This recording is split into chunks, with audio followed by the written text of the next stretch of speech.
ghosts of the Stanley Hotel. Nestled in the majestic Rockies of Estes Park, Colorado, the Stanley Hotel stands as a stately monument to early 20th century luxury.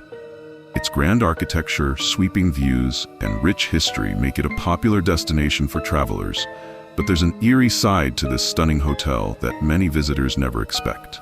It's not just the panoramic beauty that draws people in, but the chilling tales of the ghosts who are said to haunt its halls. The history of the Stanley Hotel begins with F.O. Stanley, an inventor and entrepreneur who, with his wife Flora Stanley, built the hotel in 1909. It was designed as a luxurious resort for wealthy tourists, offering opulence and comfort far away from the bustling cities. From the very beginning, however, there were whispers of the paranormal. It was an unseasonably warm evening in the fall when Rebecca and her husband James, both longtime fans of classic horror and historic architecture, arrived at the Stanley Hotel.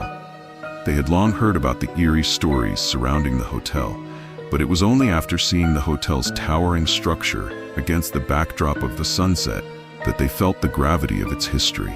The hotel was grand, elegant, and yet unsettlingly still. The expansive, white-columned porch overlooked a vast expanse of wilderness, and the air felt thin and sharp, almost electric. As they checked into their room 217, one of the most infamous in the hotel, the receptionist, a woman in her mid-40s named Ellen, greeted them warmly but with an air of caution. "You'll be fine, but just be aware that some of the older rooms have a history," she warned. "Nothing to be scared of course, just strange happenings sometimes. Enjoy your stay." James chuckled. "We're here for the history, not the ghost stories." Ellen smiled politely but did not press further. She handed over their keys and sent them on their way. That evening, after settling in, the couple wandered the hotel's long corridors, admiring its grand staircases and ornate woodwork. The air in the hotel seemed heavy, charged with something beyond the natural.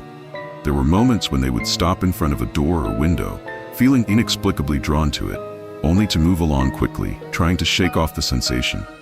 As night fell, they retired to their room. The quiet was almost deafening, a deep stillness that contrasted sharply with the usual hustle of modern hotels. But something else lay beneath that silence, something more sinister. Around midnight, James was the first to wake, feeling an odd chill in the room. The fireplace, which they had never lit, appeared to glow faintly in the dark, though the flames were non-existent. The soft hum of distant music, piano music, drifted from the hall, though no one was supposed to be playing. He sat up in bed, confused, but shrugged it off, thinking it must be some kind of ambient noise, perhaps from the building's old pipes or an unseen speaker system. However, what disturbed him was the sight of Flora Stanley herself, standing in the doorway. Flora Stanley, the hotel's original owner, was known to wander the halls even after her death in 1931. Many guests had reported seeing her ghost, dressed in a Victorian gown, her face serene yet sorrowful, as if still watching over the hotel. James, though skeptical, found himself paralyzed with fear when he saw her translucent figure standing motionless in the doorframe, watching him with gentle but mournful eyes. He reached out to touch her, but she faded away as his hand neared. Terrified, James shook Rebecca awake. "Rebecca, wake up, did you see that?" She stirred, but remained groggy. "See what?" "Flora Stanley," James whispered. "She was standing right there by the door. It was like she was watching us." Rebecca looked at him, half exasperated and half curious. "James, you're probably just tired. This hotel is known for its ghost stories. Maybe your mind's playing tricks." The next morning, the couple decided to explore the hotel further.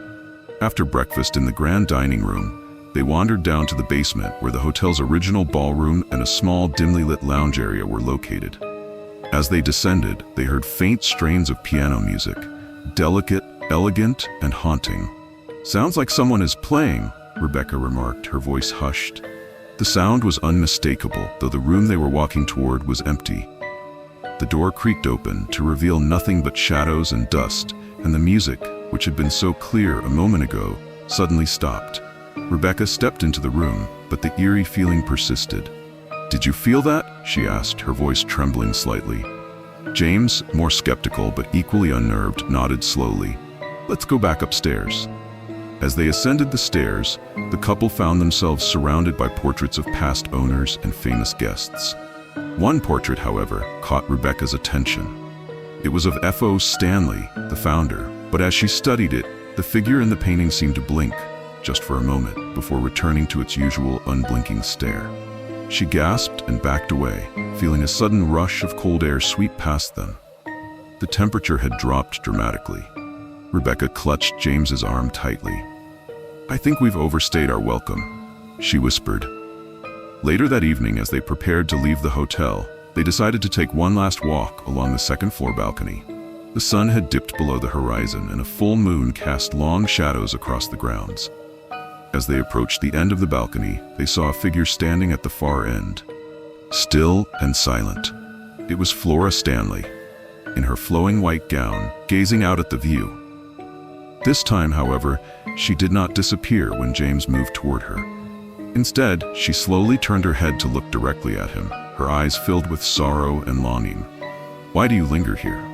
James asked, his voice quiet, as if speaking to a living person. "What is it that keeps you from moving on?" Flora's lips trembled as if she wished to speak, but no words came.